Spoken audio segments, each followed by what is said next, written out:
श्री शिवाय नमस्तुभ्यम, हर हर महादेव। आप सभी का मेरे चैनल पर बहुत बहुत स्वागत है। आज की वीडियो में मैं आप सभी के साथ सठ तिला एकादशी की सरल पूजा विधि शेयर करूंगी। आने वाली 6 फरवरी को सठ तिला एकादशी है। सठ यानी 6। इस दिन 6 कामों में तिल का उपयोग किया जाता है, इसलिए इसको सठ तिला एकादशी कहते हैं। पहला है तिल के जल से स्नान करें, यानी पानी में तिल मिलाकर स्नान करें। दूसरा है तिल का उपटन लगाएं।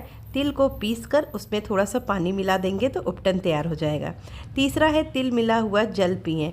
चौथा है तिल का दान करें। और पांचवा है तिल का भोजन के रूप में लें, यानी लड्डू आदि बनाकर उसे खाएं और खिलाएं। छठा है तिल से हवन करें। तो सठ तिला एकादशी के दिन इन 6 कामों में तिल का प्रयोग किया जाता है। अब आइए जानते हैं सठ तिला एकादशी की सरल पूजा विधि के बारे में। सबसे पहले ठाकुर जी को स्नान कराने के लिए हम एक पात्र में चंदन से स्वास्तिक बना लेंगे। थोड़ा सा पुष्प और तुलसी दल पात्र में रखकर हम थोड़ा सा तिल भी डाल देंगे। अब इसमें हम कान्हा जी को बैठा देंगे। कान्हा जी को स्नान कराने से पहले हम सबसे पहले तिल का उपटन लगाएंगे। मैंने यहाँ तिल को पीस कर उसमें थोड़ा सा पानी मिलाकर उपटन तैयार किया है। अब हम कान्हा जी को हल्के हल्के हाथों से उपटन लगा देंगे। तिल के उपटन में आप चंदन या हल्दी भी मिला सकते हैं। षष्ठ तिला एकादशी के दिन ठाकुर जी को तिल का उपटन लगाकर और तिल के जल से ही स्नान कराना चाहिए और स्वयं भी करना चाहिए। यदि आप एकादशी का व्रत करते हैं तो यह उपटन लगाकर जरूर स्नान करें। षष्ठ तिला एकादशी के दिन तिल का प्रयोग खाने नहाने आदि में जरूर करना चाहिए।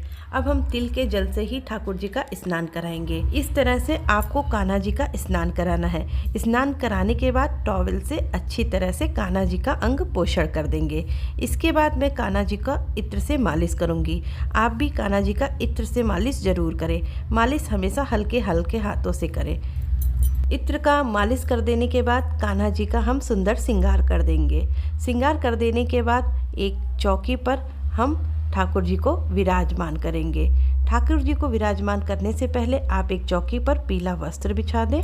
तिल तथा पुष्प का आसन देते हुए हम ठाकुर जी को विराजित कर देंगे। थोड़ा सा तिल और पुष्प रखकर हम गौ माता को उनके बछड़े के साथ विराजित कर देंगे और साथ में एकादशी की पुस्तक को भी हम विराजमान कर देंगे। हिंदू धर्म में एकादशी तिथि को बहुत महत्वपूर्ण माना जाता है।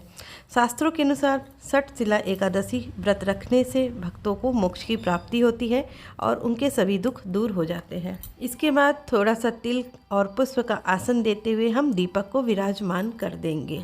दीपक को प्रज्वलित करके और धूप दिखाकर हम अपनी पूजा को शुरू करेंगे। सबसे पहले हम कान्हा जी का चंदन से तिलक करेंगे। कान्हा जी का चंदन से तिलक करने के बाद हम गौ माता और उनके बछड़े को भी चंदन से तिलक करेंगे और एकादशी की पुस्तिका को भी तिलक करेंगे। इसके बाद हम दीपक को भी तिलक कर देंगे। इसके बाद हम कान्हा जी को उनकी बांसुरी और तुलसी पत्र के साथ तुलसी की मंजरी भी समर्पित कर देंगे। ध्यान रहे कि आप एकादशी के दिन तुलसी पत्र ना तोड़ें। आप एकादशी के एक दिन पहले से ही तुलसी पत्र तोड़ के रख लें, क्योंकि एकादशी के दिन तुलसी महारानी भी एकादशी का व्रत रहती हैं और उनको उस दिन छूना नहीं चाहिए। इसके बाद हम सभी को पुष्प तथा माला अर्पित करेंगे। पुष्प माला अर्पित करने के बाद अब हम सभी पर तिल अर्पण करेंगे। षष्ठ तिला एकादशी के दिन तिल का विशेष महत्व होता है। आप सफ़ेद या काली कोई सी भी तिल का प्रयोग इस पूजा में कर सकते हैं। आज के दिन तिल से बनी मिठाई का भोग कान्हा जी को लगाया जाता है। तो देखिए यहाँ पर मैंने गुड़ और तिल से बनी हुई मिठाई का भोग कान्हा जी को लगा रही हूँ। भोग के साथ आप तुलसी पत्र जरूर रखें, क्योंकि बिना तुलसी पत्र के ठाकुर जी भोग को अर्पण नहीं करते। तो यहाँ मैंने ऋतुफल के रूप में अमरूद और साथ में 1 गिलास जल भी रखा है। सभी पर मैंने तुलसी पत्र रख दिया है और पीने वाले जल में मैंने थोड़ा सा तिल भी डाल दिया है। इसके बाद पूजा में हम थोड़ा सा दान करने के लिए तिल लेंगे। तिल में थोड़ा सा दक्षिणा जरूर रखें, क्योंकि दक्षिणा के बिना दान अधूरा माना जाता है।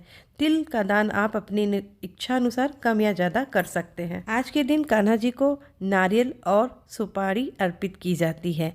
तो कान्हा जी को नारियल और सुपारी जरूर अर्पित करें, क्योंकि ये विशेष माना जाता है। अब हम हाथ में थोड़ा सा तिल और पुष्प लेकर एकादशी की व्रत कथा को श्रवण करेंगे। कथा पूरी होने के बाद हम तिल और पुष्प को भगवान के श्री चरणों में अर्पित कर देंगे। अब इसके बाद हम छोटा सा हवन करेंगे। हवन करने में हम तिल से ही आहुतियाँ डालेंगे, क्योंकि इस एकादशी में तिल का विशेष महत्व होता है। आप चाहे तो अपने गुरु मंत्र से हवन कर सकते हैं या फिर ओम नमो भगवते वासुदेवाय के मंत्र से भी हवन कर सकते हैं। 11, 21, 51 आहुतियाँ दे। हवन करने के बाद जल से 3 बार हवन पर आचमन कर ले। इस तरह से हमारा हवन संपन्न हो जाता है।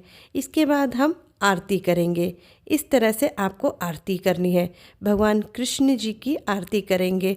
आरती करने के बाद हमारी पूजा संपन्न हो जाती है। आरती करने के बाद हम अपनी गलतियों के लिए, पूजा में हुई भूल चूक के लिए भगवान से क्षमा मांगेंगे और उनका आशीर्वाद प्राप्त करने के लिए प्रार्थना करेंगे। तो इस तरह से हमारी षष्ठ तिला एकादशी की पूजा विधि यहाँ संपन्न होती है। षष्ठ तिला एकादशी साल की दूसरी एकादशी है। भगवान कृष्ण ने एक बार युधिष्ठिर से कहा कि तिल से भरा हुआ पात्र यानी तांबे के लोटे में तिल भरकर षष्ठ तिला एकादशी के दिन दान करना चाहिए। तांबे का लोटा ना हो तो किसी पात्र में भरकर दान कर सकते हैं, लेकिन तांबे के लोटे में दान करने से इसका फल दोगुना हो जाता है। ऐसा करने पर दान किए हुए जितने भी तिल हैं, यदि उनको बोया जाए तो उसमें जितनी शाखाएं निकलती हैं उतने 1000 वर्षों तक या स्वर्ग में प्रतिष्ठित होता है। इस दिन सूर्य नारायण भगवान को जल में तिल डालकर अर्घ्य दिया जाता है। तो आशा करती हूँ मेरे द्वारा बताई गई षष्ठ तिला पूजा की पूजा विधि आप अच्छी तरह से समझ गए होंगे। तो मिलते हैं अगली वीडियो में।